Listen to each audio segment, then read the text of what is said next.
బిస్మిల్లాహిర్రహ్మానిర్రహీం. అస్సలాము అలైకుం రహమతుల్లాహి వబర్కాతుహు. దైవ ప్రవక్త సల్లల్లాహు అలైహి వసల్లం ఒకసారి వుజూ చేసి నమాజ్ కోసం మసీదులో ప్రవేశించారు. అప్పుడు కొందరు అనుచరులు ఓ మూల కూర్చుని మాట్లాడుకోసాగారు. మధ్య మధ్యలో వారు గట్టిగా నవ్వుకోసాగారు.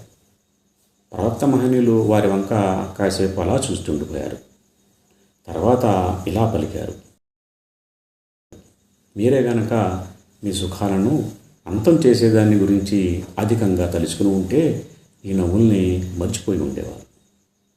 ప్రజలారా, మీ సుఖాన్ని అంతం చేసేదాన్ని సాధ్యమైనంత అధికంగా తలుచుకుంటూ ఉండండి.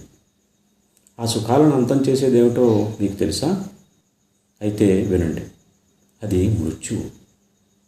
సమాధి ప్రతిరోజు ఇలా పిలుస్తుంది: నేను స్వస్థలాన్ని వదిలి ఇక్కడికి వచ్చి ఉండేవారి నివాసాన్ని, నేను ఒంటరిగా ఉండవలసిన నీ ఏకాంతవాసాన్ని, నేను మట్టితో కూడుకుని ఉన్న మృత్తిక గృహాన్ని, నేను క్రిమి కీటకాదులతో నిండి ఉన్న నివాసాన్ని.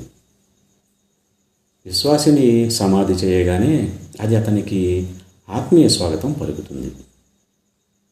నా వీపుపై నడిచేవారిలోకెల్లా నువ్వు నాకెక్కువ ప్రియమైన వాడివి.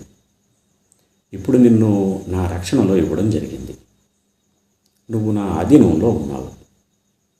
కాబట్టి నీ ఎడల నేనంతా ఉత్తమంగా మెలుగుతానో చూద్దువు గాని. ఆ తర్వాత సమాధి కనుచూపు మేర విశాలమవుతుంది. అందులో స్వర్గం వైపు వెళ్ళే ఓ ద్వారం తెరుచుకుంటుంది. అదే దైవధిక్కారి, అవిశ్వాసి అయినవాడు ఖననం కాగానే సమాధి అతనికి స్వాగతం పలకదు.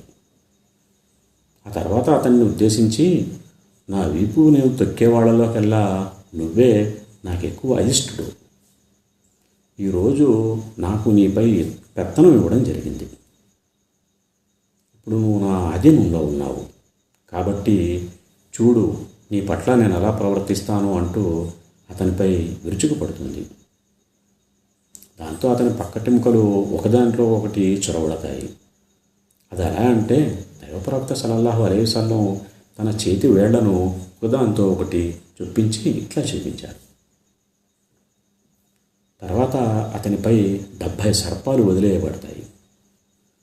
వాటిల్లో ఏ ఒక్కటైనా భూలోకం మీదకు బుసకొడితే ఈ భూమండలంపై ప్రళయం వరకు ఏదీ మొలకెత్తదు. ఈ సర్పాలు ప్రళయం వరకు అతన్ని కాటేస్తూనే ఉంటాయి. దైవప్రవక్త సల్లల్లాహు అలైహి వసల్లం చివరిగా ఇలా సెలవిచ్చారు: సమాధి స్వర్గ ఉద్యానవనాల్లో ఒక భాగము లేక నరకంలోని ఒక అగ్నిగుండము అయి ఉంటుంది.